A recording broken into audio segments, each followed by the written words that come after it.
Muy bien, continuamos nuestra jornada con el conversatorio La importancia del sector portuario en la economía nacional. En esta ocasión los panelistas son Ricardo Sánchez, jefe de infraestructura y logística de la CEPAL, y Silvana Yaimo, directora de asuntos corporativos del Grupo Puerto de Cartagena. Doctores Sánchez y Yaimo, tienen la palabra. Bueno, un saludo para todas las personas que nos escuchan y un saludo muy especial para Ricardo Sánchez. Yo, en primer lugar, quiero agradecer a la ANDI y a su Cámara Marítima y Portuaria la invitación a participar en este conversatorio que se ha titulado La importancia del sector portuario en Colombia. El objetivo que tenemos con el conversatorio es dar a conocer los principales resultados de un estudio que la CEPAL elabora recientemente por encargo de nuestro país y que versa precisamente sobre los puertos en Colombia. Este estudio está dirigido por Ricardo Sánchez, nuestro panelista de hoy. Y bueno, conocer esos resultados, conocer los desafíos que se plantean, conocer también cuáles son esas recomendaciones, porque toda esta conversación va a ser seguramente de gran interés para el sector portuario en Colombia. Bueno, muchas gracias por la presentación, muchas gracias por la invitación, por supuesto a la ANDI, a la Cámara, por supuesto, y también me sumo al saludo a todas las personas que están asistiendo a este evento. Quisiera quedar entonces a la orden para ir viendo los temas uno por uno. Además, un gran gusto de compartir este conversatorio con Silvana Yaimo, nada menos. Bueno, muchas gracias, Ricardo. Entonces, si te parece, empezamos este diálogo y para iniciar, haciendo el honor pues al título de este conversatorio, cuéntanos, por favor, cuáles son los principales resultados, los resultados más relevantes de ese estudio de la CEPAL en relación con la importancia de los puertos en la economía colombiana. Creo que ese es uno de los temas clave y de esa manera pues le damos todo este contexto al conversatorio que tendremos. Bueno, muchísimas gracias. Muchas gracias entonces. Bueno, ¿cuál es la importancia de los puertos? Decirlo en este ambiente de tanta gente que conoce tanto de la actividad, me parece muy oportuno empezar a precisar la importancia. Podemos ver la importancia de los puertos desde tantísimos puntos de vista. En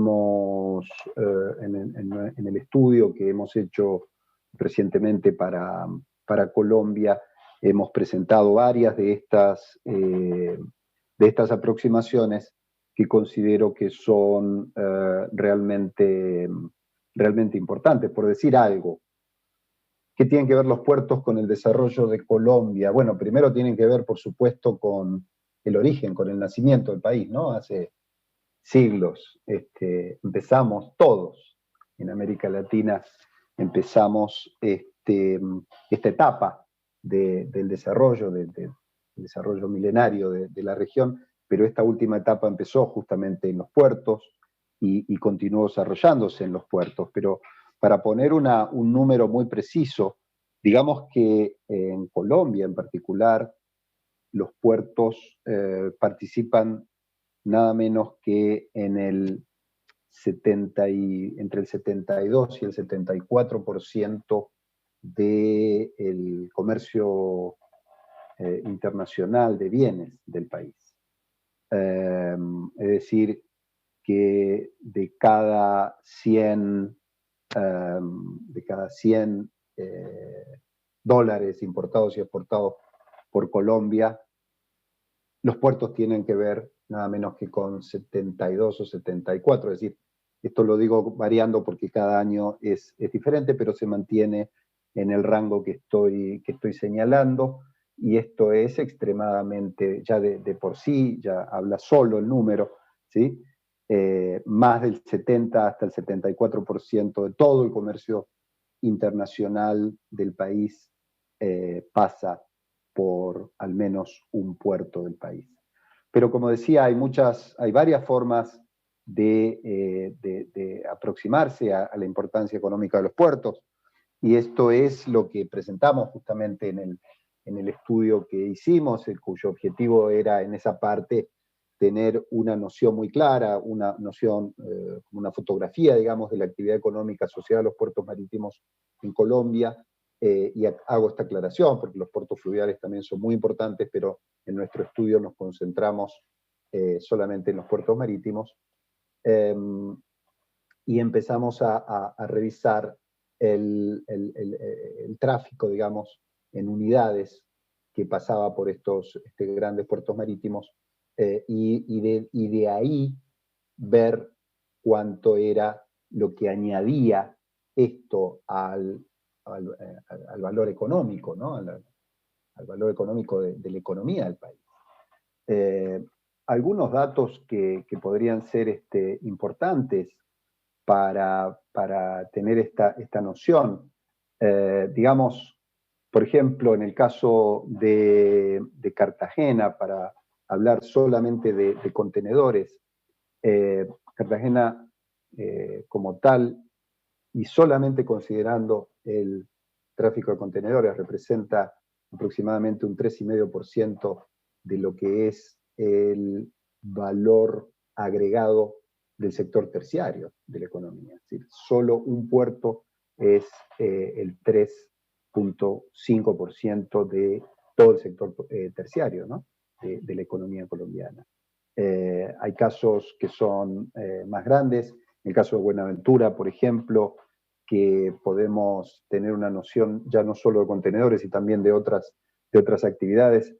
Estamos llegando si lo tomamos solamente en el departamento, digamos, es el 6% del valor agregado total de la economía, ¿sí? El 6% del valor agregado total de la economía. Y así sucesivamente en el estudio hemos presentado las estimaciones de este impacto económico. Déjenme decir que si tomamos los 4 más grandes puertos de contenedores del país, incluyendo a Barranquilla, a Santa Marta, a Cartagena y a Buenaventura, medidos en términos del impacto del puerto sobre el valor agregado. Una cosa que me resulta extremadamente importante de señalar, porque es muy llamativo, es el efecto que tiene la actividad portuaria, el valor agregado de la actividad portuaria sobre el resto de la economía. Para decirlo en términos lo más simples posibles, por cada 100 pesos de valor agregado en los terminales portuarios, ¿cuánto se genera de valor agregado hacia el resto de la economía? Esta es una pregunta que estamos realmente muy, muy orgullosos de poder responder, porque no es un dato que se conozca tan habitualmente. Y la respuesta es que por cada 100 pesos de valor agregado en las terminales, se genera hacia el interior de la economía un 170% de valor agregado en el resto de la economía. Entonces, esto nos da una noción no solamente de la importancia que tiene lo que ya siempre sabemos, de cuánto pasa del comercio internacional por los puertos. Dijimos, en el caso de Colombia, entre el 72 y el 74% del valor total de ese comercio de importación y exportación, sino que además acá estamos viendo los efectos económicos, diríamos los efectos macroeconómicos de la actividad portuaria como tal. Y este número a mí, hablando de los 4 grandes puertos marítimos de contenedores, me parece muy importante, ¿no? Insisto, por cada 100 pesos de valor agregado en los terminales portuarios del país, de estos 4 grandes, lo que se vuelca sobre el resto de la economía en valor agregado es un 170% más. Si lo vemos, para no hacer la respuesta tan larga, lo podemos ver también en términos de empleo generado. Por cada puesto de trabajo que existe en un puerto, y cuando el puerto sigue creciendo, agregando valor, va también agregando trabajo, por supuesto. Por cada puesto de trabajo en un puerto se generan casi 3 puestos de trabajo en el resto de la economía. Ahí estamos incluyendo lo que los economistas llamamos los efectos indirectos y también los efectos inducidos. Pero esto es a partir del trabajo en el puerto. Entonces, el número exacto es 2,63 respecto entonces a lo que significa en generación de empleo. Entonces dijimos, puestos de trabajo, generación de valor agregado, participación de los puertos en el comercio internacional del país, en el valor del comercio internacional de importación y exportación del país. Me parece que es una respuesta, espero, adecuada a tu pregunta, Silvana. Muy, muy interesante esos datos, sobre todo viniendo de la CEPAL, que pues la conocemos todos como un organismo, digamos, de estudios y análisis de todo el sector portuario en América Latina y el Caribe. Me parece muy interesante. ¿Hay algún otro elemento que destacaría? Porque yo tengo una pregunta siguiente y te quiero aprovechar mucho en este diálogo.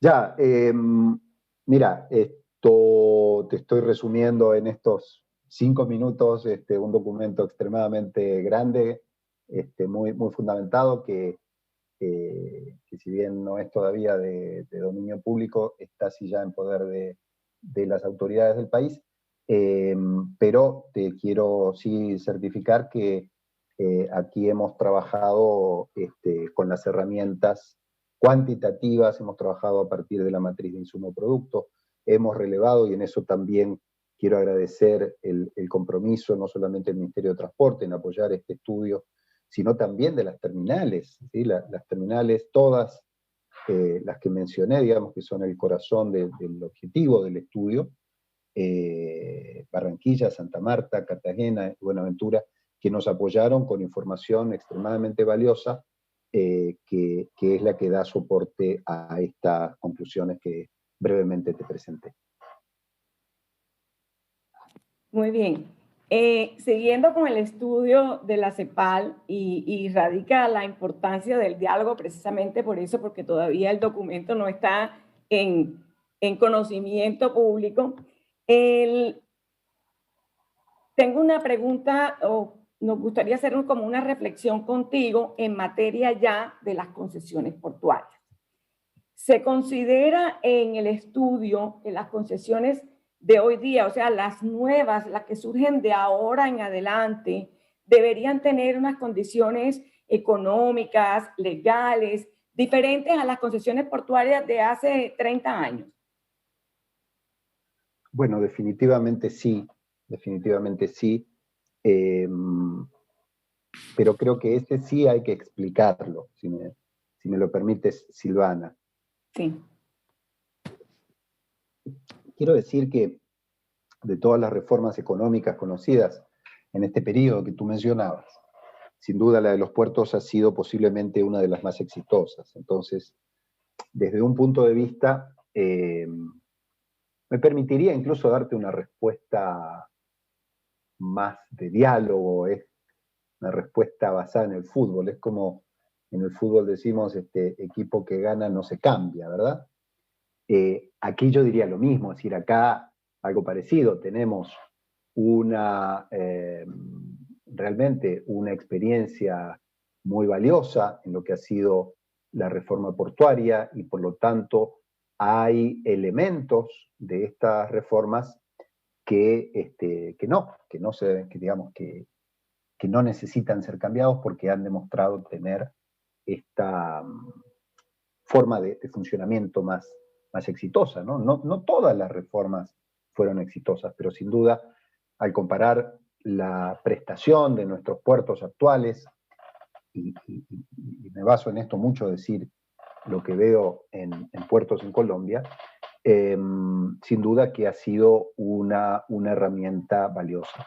Ahora, por supuesto que aquellas reformas, y en particular Colombia, que fue posiblemente la pionera en términos de reforma portuaria en América Latina, se hicieron con pocos antecedentes, es decir, no es que se tomaron modelos y se copiaron, sino que se fueron creando y se crearon en base a una realidad que era la realidad de ese momento, de unos puertos antiguos, ineficientes en muchos casos, con mucha carga fiscal, etcétera, y se hizo un cambio muy grande, digamos.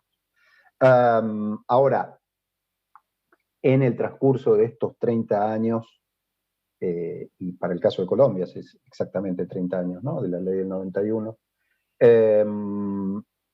sí diría que hay otros elementos que tenemos que empezar a reconsiderar. Me atrevo a responder entonces que desde ese punto, desde un cierto punto de vista, hay condiciones que deberían ser diferentes, pero el fondo, digamos, de lo que es una asociación público-privada profunda, eso creo que es una base sólida que no debe cambiarse, digamos, que al contrario, que se debe perfeccionar aprovechando justamente las experiencias recogidas en estos 30 años, ¿no?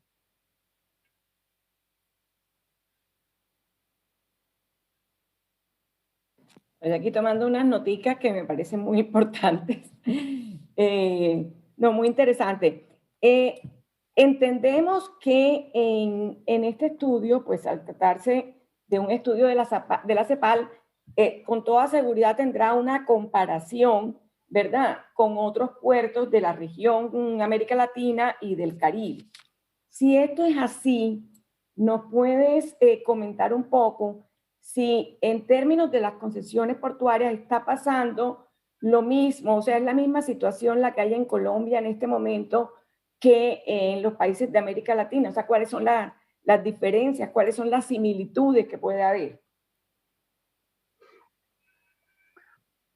Hay un elemento, por supuesto América Latina es muy amplia, y por lo tanto tiene todo tipo de experiencias, positivas y no tan positivas, por lo tanto es difícil comparar. En un cierto sentido, diría que sí, que se parece en cuanto a que son reformas ya bastante antiguas, que además se van acercando a ya la primera etapa, digamos, a la finalización, en muchos casos de aquellos primeros contratos, y esto es bastante común. Para tener una noción de lo que estoy diciendo, te diría que de aquí al 2027 vencen o están venciendo, digamos, entre el año pasado y el 2027, una cantidad que no es muy grande en cantidad, en número de contratos de concesión, pero que es muy importante en términos de capacidad. Estamos hablando de que lo que van a vencer equivale aproximadamente casi a un cuarto de la capacidad portuaria instalada en América Latina. Por lo tanto, estamos hablando de un cambio que se avecina, que es tremendamente importante. Entonces, la situación en Colombia yo creo que requiere de reconsideración de algunos aspectos, en particular de los contratos de concesión, y me parece que es extremadamente importante la iniciativa que tomó el gobierno de cuando nos solicitó apoyo, digamos, en este proceso de revisión de las características de las concesiones portuarias, de poder hacerlo con tiempo para estar preparados para cuando empiecen a llegar esos momentos en los que los contratos empiezan a vencer. Entonces, en ese sentido,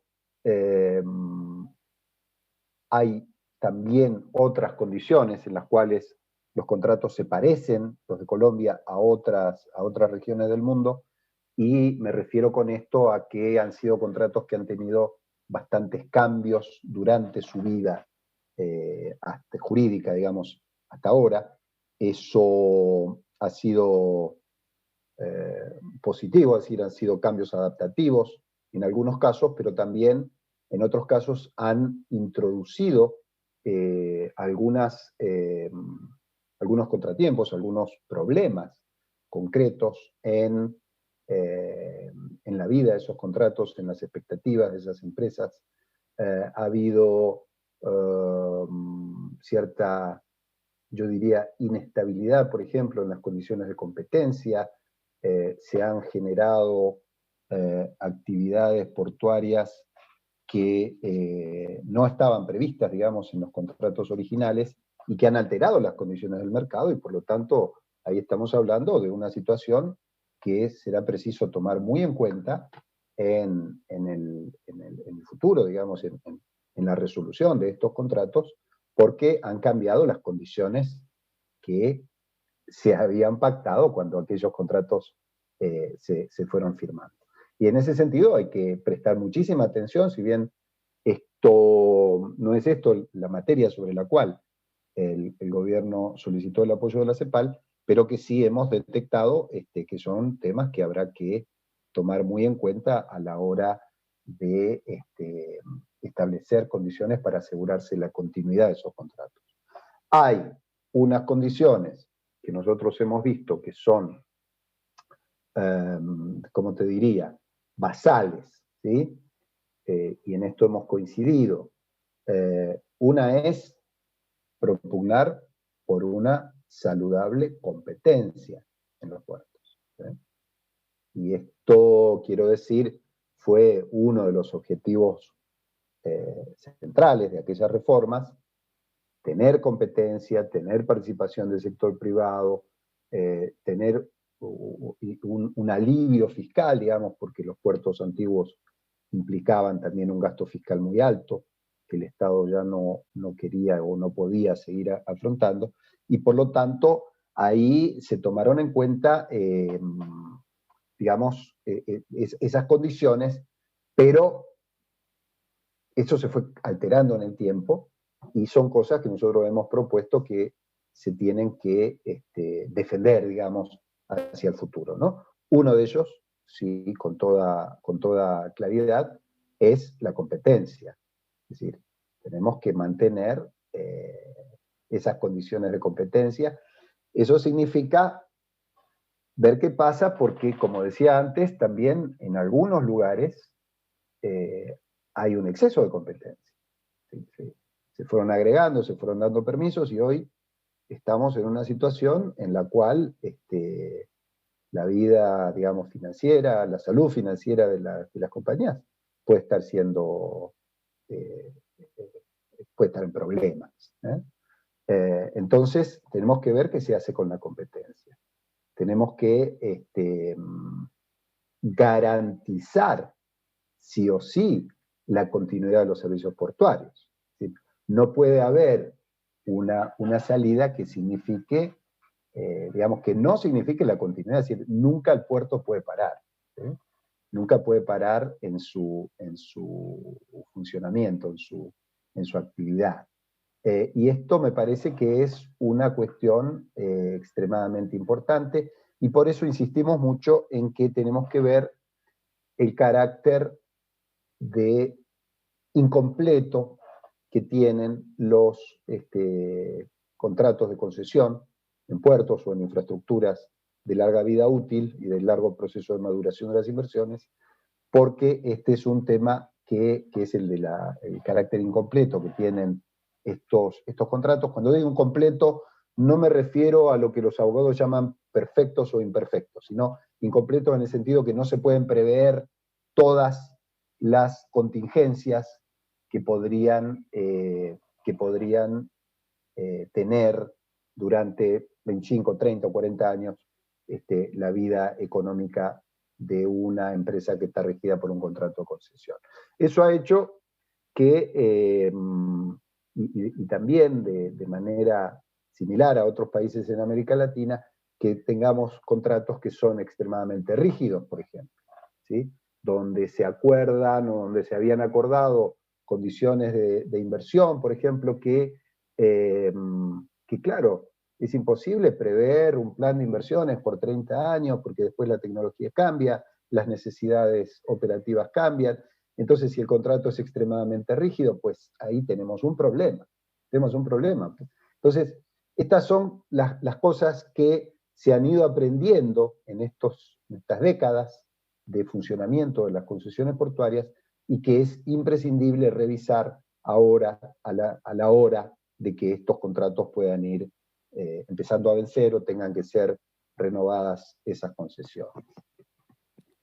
Bueno, como dijiste que este no es un tema del estudio, yo quiero hacerte una pregunta, pues, para que me la respondas con base en tu experiencia profesional de tantos años en América Latina, el Caribe y en el sector portuario específicamente.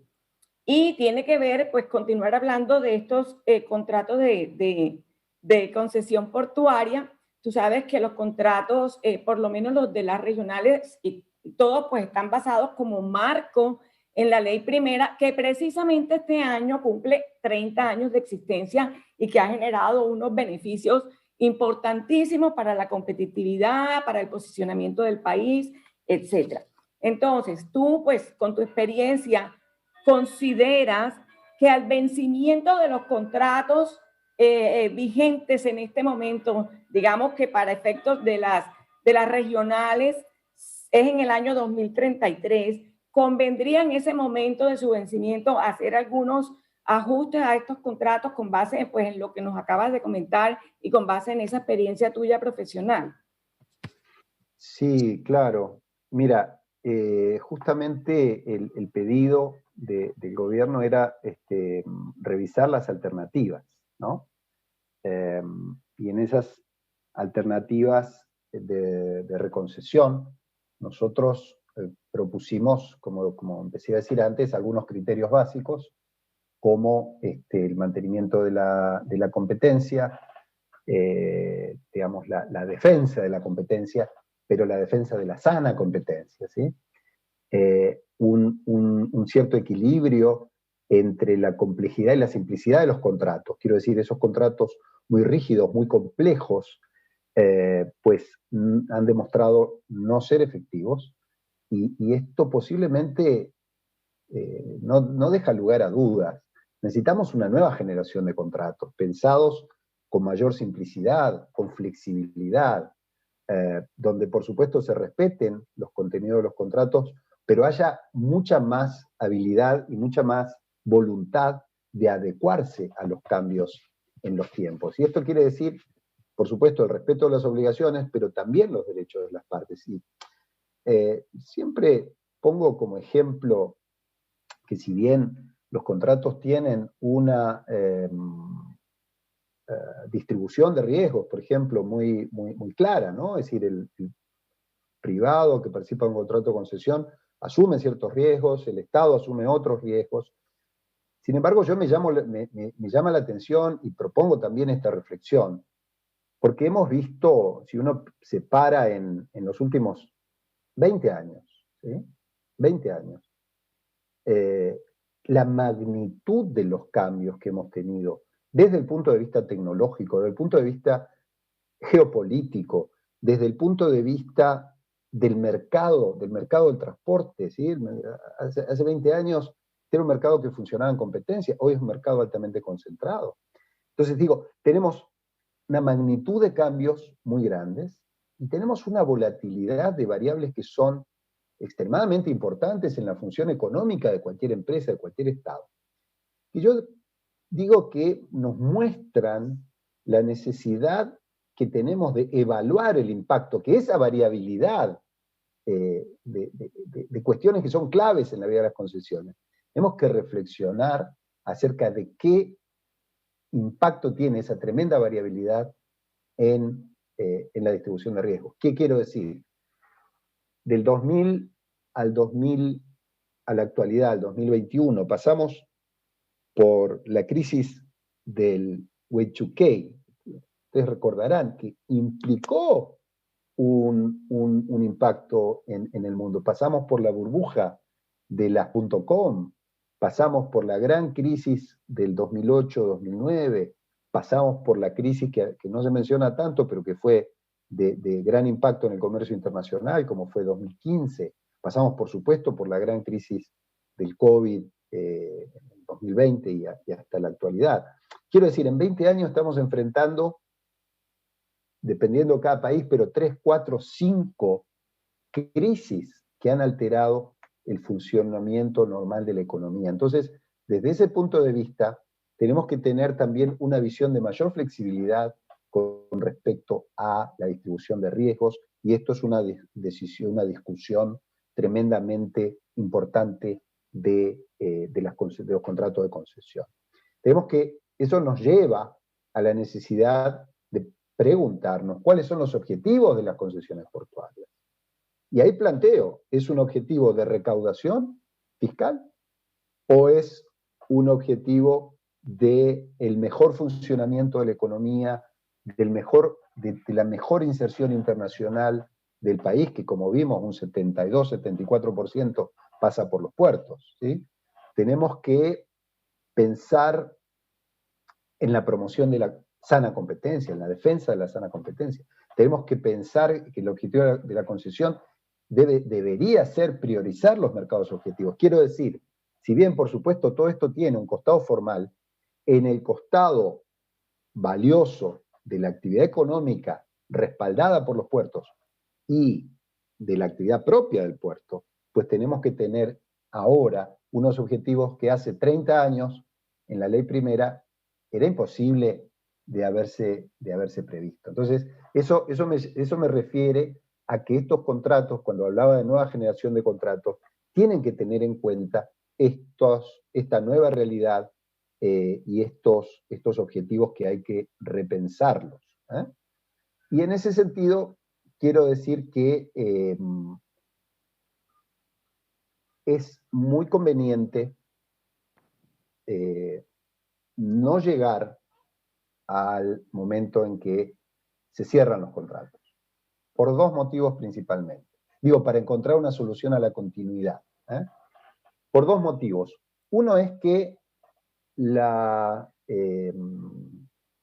fenómeno conocido como la cola de la concesión, que es un tema estudiado en la teoría económica ampliamente, que es el problema de cómo se invierte en el final de un contrato, en los últimos años de un contrato, cuando ya no hay capacidad de recupero de esa inversión, ¿sí?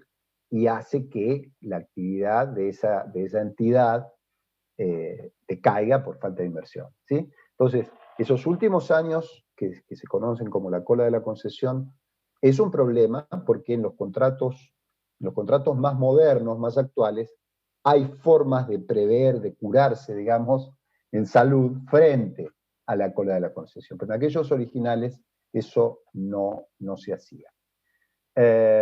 Y el segundo motivo es que estos son procesos largos, son procesos que llevan tiempo y que llevan esfuerzos y que llevan controversias y que hemos visto con tristeza cómo el primero de todos los procesos de renovación de concesiones portuarias que proviene de aquellas épocas, que es el caso del Puerto de Buenos Aires, se dejó todo para el final y cuando llegó el final no había solución posible y hubo que recurrir a una situación de emergencia crítica en la que se puso en riesgo la continuidad del servicio portuario, y esto es algo que de ninguna forma una política pública debe permitir. Por lo tanto, hemos planteado en este trabajo que hemos realizado, más que una recomendación concreta, hemos armado y propuesto un menú de opciones para la continuidad de las concesiones portuarias en el tema de las terminales marítimas de contenedores. Y vemos ahí y hemos planteado, digamos, varias opciones, ¿no? Si quieres te las cuento, o si quieres No, pues yo no, quería mirar un poco eso, esa reflexión que acabas de hacer sobre los contratos incompletos, tiene que ver un poco con aquel Nobel, ¿verdad?, de economía que se dio precisamente sobre esos temas, que es cómo tener unos contratos que permitan esa flexibilidad y esa dinámica para, digamos, mantener esa vigencia en los cambios. Y quería saber si dentro de esa nueva generación de contratos consideras que hay algún elemento, digamos, relevante como para revisar. Bueno, es que, mira, efectivamente, como tú dices, en el 2016 la Academia dio el Premio Nobel de Economía a dos colegas, un sueco y un británico, que trabajaron mucho en lo que nosotros economistas llamamos la teoría de los contratos incompletos, y que cuando uno la estudia, como hicimos nosotros, y ese fue el origen de todo esto, se encuentra con que la teoría realmente dice lo que pasa. Por ejemplo, en la teoría de los contratos incompletos se dice que uno de los efectos que pueden tener este tipo de contratos es la inversión subóptima en activos específicos. Y esto lo hemos visto. Es decir, hemos visto en contratos de concesión portuaria en la industria, en América Latina y en Colombia, problemas con ir adelante con una inversión. Y eso es, si cuando una inversión no se puede hacer, la llamamos la inversión subóptima, por los diferentes mecanismos que aquellos viejos contratos tenían, ¿sí? Y la teoría nos dice que la inversión subóptima en activos específicos es uno de los efectos de los contratos incompletos. Como dice que la renegociación de los contratos, si contratos muchas veces renegociados, pues también lo mismo, eso es lo que dice que va a pasar, y eso es lo que nos pasó. Si miramos en los contratos de concesión, ya casi en los últimos 35 años, te diría, de concesiones de infraestructura, incluyendo los puertos, vas a ver que tenemos una media de renegociaciones. El 60% de los contratos de infraestructura ligada al transporte, de todos los contratos de América Latina y el Caribe, ligados al transporte, el 60% ha sido renegociado, que es una tasa superior a la que tienen que tiene la media, digamos, de toda la infraestructura. El caso de los puertos es un poco menos, es menor, es cercano al 40% de los contratos, pero claro, son muchos contratos que han sido renegociados y renegociados y renegociados. ¿Cuál es el problema de tanta renegociación? Bueno, el problema es que son contratos que se enmendan, ¿no?, que se emparchan, y muchas veces terminan generando situaciones más complejas, más difíciles de manejar. Así que sí, efectivamente, esto es lo que hemos visto en los efectos de los contratos incompletos, como por ejemplo se comprueba también altos costos de transacción, y esto en la vida de las concesiones, los costos de transacción es una realidad, son muy altos los costos de transacción, y mucho de eso tiene que ver con ese carácter incompleto de los contratos que hace que tengan todas estas idas y vueltas y renegociaciones y estar todo el tiempo trabajando sobre algo que en realidad debería ser simplemente como aquí está la llave, ¿no?, de haga usted lo mejor que pueda para respaldar lo principal, que es que nuestro comercio internacional funcione de la mejor manera posible. Y lo que se desprende, como último comentario de aquello, es que también nos dice la teoría que estos contratos por lo general terminan en procesos de integración vertical, que, bueno, no hace falta que entre en mayores detalles, pero hemos visto ya en América Latina cómo avanza el proceso de integración vertical entre líneas y terminales portuarias, e incluso sobre compañías de la, digamos, distribución, ¿no? En tierra, en quinta. Sí, estamos un poquito ya llegando al final del tiempo, entonces, y tengo todavía dos cosas pendientes que te quiero preguntar. Entonces, en materia de plazos, Ricardo, en materia de plazos de los nuevos contratos, esa nueva generación, desde tu experiencia, ¿qué sería lo más recomendable? Ya, te respondo muy, muy rápidamente esa parte y retomo algo de lo anterior. Los contratos originales de puertos se hacían entre 20 y 25 años. En la actualidad se aproximan a los 40 años como promedio. Hay contratos también de 50 años, de 60, pero como promedio, digamos, lo que antes eran 25 años, ahora son 40, quiero decir, son contratos más largos. Y para completar lo anterior, con respecto a las opciones que puede haber cuando hay que renovar una concesión portuaria, pues ahí se abren varias opciones que son posibles y que dependerá de las características de cada terminal, porque cada puerto es una realidad diferente, es un negocio diferente, cada terminal es un negocio diferente, y así vemos terminales que son ampliamente exitosas y otras que son menos exitosas, esa es una realidad. Y eso significa que uno debe resolver esta cuestión también tomando en cuenta la realidad de cómo ha ido, cómo ha funcionado, cuánto valor ha agregado, qué tan eficiente, qué tantas inversiones ha hecho. Entonces, no hay una solución única. Por eso es que nosotros armamos este esquema de un menú de opciones de política para nuevas concesiones que incluyen la posibilidad de renegociar los contratos con los operadores, con los incumbentes, digamos, con los operadores actuales, que puedan incluir nuevas condiciones de mercado. Esto creemos que es muy, muy recomendable. Que pueda irse al mecanismo, digamos, previsto de relicitación competitiva de cada concesión, lo cual tiene muchas ventajas desde el punto de vista de teoría y algunas desventajas desde el punto de vista práctico.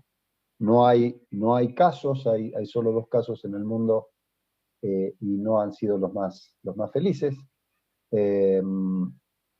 Pensamos que se puede también lograr mecanismos y condiciones de mercado a través de las iniciativas privadas, que es algo que en otros ámbitos de la infraestructura crece día a día y que tiene todas las ventajas de la teoría y muchas ventajas de las resoluciones prácticas. También queda la alternativa de simplemente ampliar el plazo de los contratos actuales con las mismas condiciones actuales, es decir, solo ampliando los casos. Esto también es posible. Se ha hecho recientemente en Montevideo, en el terminal especializado de Montevideo. Pero bueno, nosotros creemos que esto debe ser evaluado de manera muy, muy estricta en casos muy, muy específicos. Pero hay mecanismos de subasta. Así que hay varias opciones que, bueno, hemos contemplado y hemos presentado en este estudio. Sí, y creo que nos va a tocar esperar a que salga el estudio porque los tiempos de aquí no nos dan para hacerte miles de preguntas que van surgiendo. De todas maneras, hay un tema que es muy importante y es que, mira, los puertos nos movemos en escenarios dinámicos. Todas las actividades se desempeñan en el marco de una dinámica y un contexto cambiante. Ya tú has mencionado algunos cambios.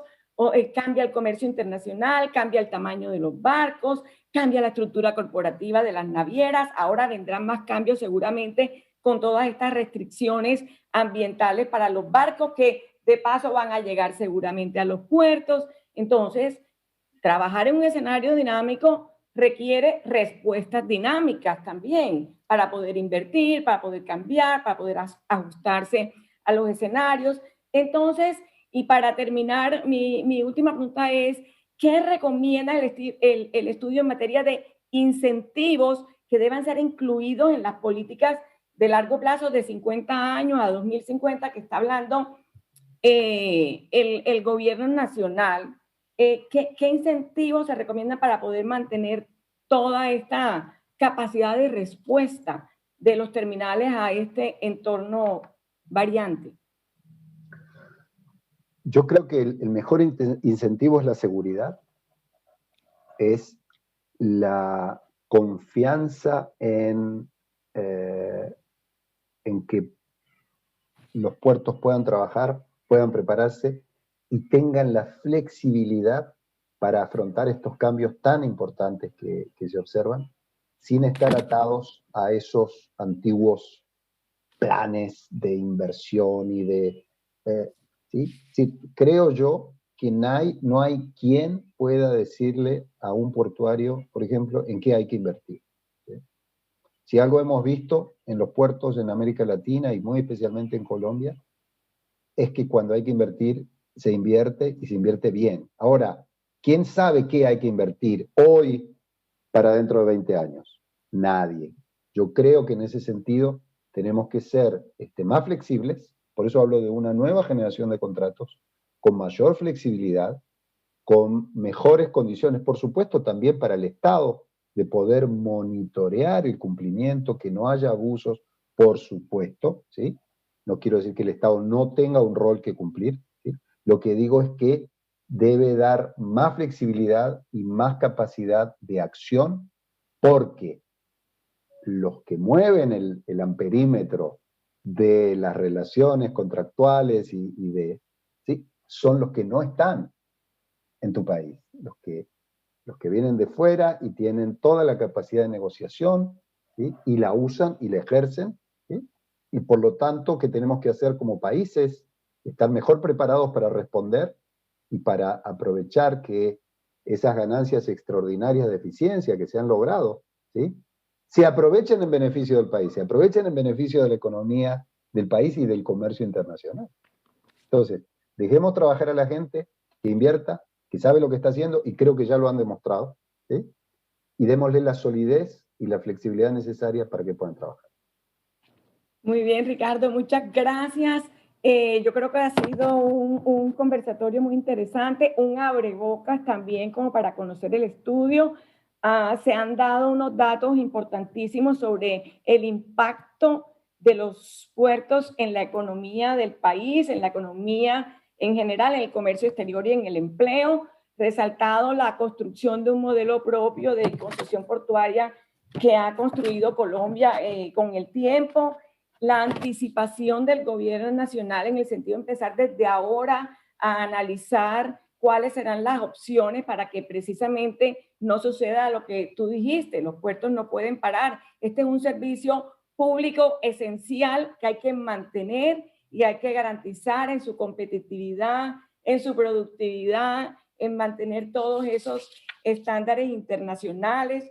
Y muy importante lo que nos dijiste sobre tener muy claro cuál es el objetivo de una concesión portuaria en el sentido de que hay que pensarla en términos de la competitividad del país y de su comercio internacional. Entonces, muchísimas gracias por, digamos, haber respondido toda esta cantidad de preguntas. Me quedo con muchas más y esperamos entonces pronto poder revisar el estudio para conocer ya de manera detallada lo que nos has presentado en esta oportunidad. Muchas gracias.